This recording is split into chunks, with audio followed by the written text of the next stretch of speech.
For some reason this morning, I had this song pop up into my head, and I sort of hummed it a little bit inside my head. And I thought, well, I'll just look it up later and see what the lyrics say. This is the songbook from the Watchtower from the 80s, Song 207. To whom do we belong? 1 Corinthians 6:20. And in the New World Translation of 84, that says, "For you were bought with a price. By all means, glorify God in the body of you people." It says, to whom do you belong? Which God do you obey? So by this, Jehovah equals the Watchtower Society, because they have to obey the Watchtower Society. For just the one to whom you bow, your master is, you serve him now. That is pretty interesting, because a few days ago I did a video on Hebrews 1:6, and that says in their Bible, "But when he again brings his firstborn into the inhabited earth, he says, and let all God's angels do obeisance to him," which means to them just a bow. And Jesus is the only master. So when they say, for just the one to whom you bow, your master is, you serve him now, sort of sounds confusing, because they don't call Jesus master or bow down to him. And this is talking about which God you obey. Interesting. You cannot serve two gods. Isn't that really interesting? In Isaiah 9:6, it says in their Bible, right there, "For there has been a child born to us, there has been a son given to us, and the princely rule will come to be upon his shoulder, and his name will be called Wonderful Counselor, Mighty God, Eternal Father, Prince of Peace."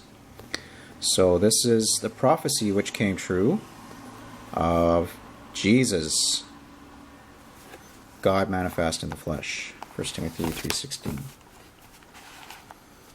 And in John 1:1, they even had to use Johannes Graeber, a Spiritist, as a reference for this one. In the beginning, the Word was, and the Word was with God, and the Word was a God. So the Word is Jesus, naming him a God. So Jehovah's Witnesses are polytheists. They believe in two gods. You cannot serve two gods. Both masters cannot share the love of your heart in its every part. To neither you'd be fair. To whom do you belong? Which God will you obey? For one is false and one is true. So make your choice. It's up to you. Shall Caesar of this world claim your allegiance still? Or will you obey the true God today and vow to do his will? So they're talking about not taking their understanding of the mark of the beast, which is pledging allegiance to the government, any government, or United Nations. That's what they think the mark of the beast is. Okay. Line 3, to whom do I belong? Jehovah I'll obey. This God of truth I'll gladly serve. From paying my vow I'll not swerve.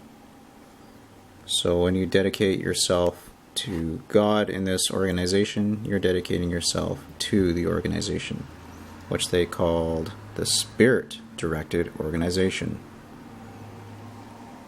Hand in hand, he bought me at great cost.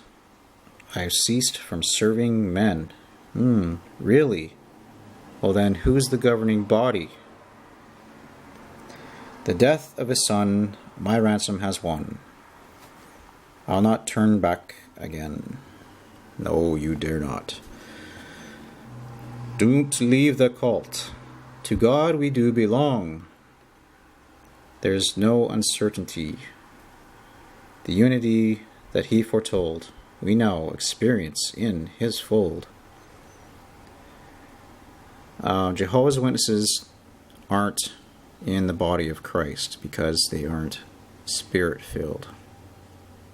They don't believe they are anointed Christians, born-again Christians. So they have their own little fold. Just like the fragrant oil upon the high priest's head, we find it so sweet together to meet with his truth, be fed.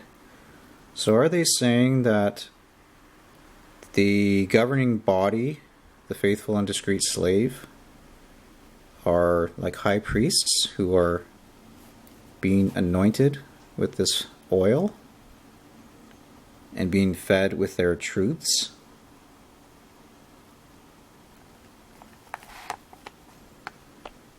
It's interesting what you can find in one song and decipher it. Very, very hypnotic. These songs are what really brainwash the Jehovah's Witness.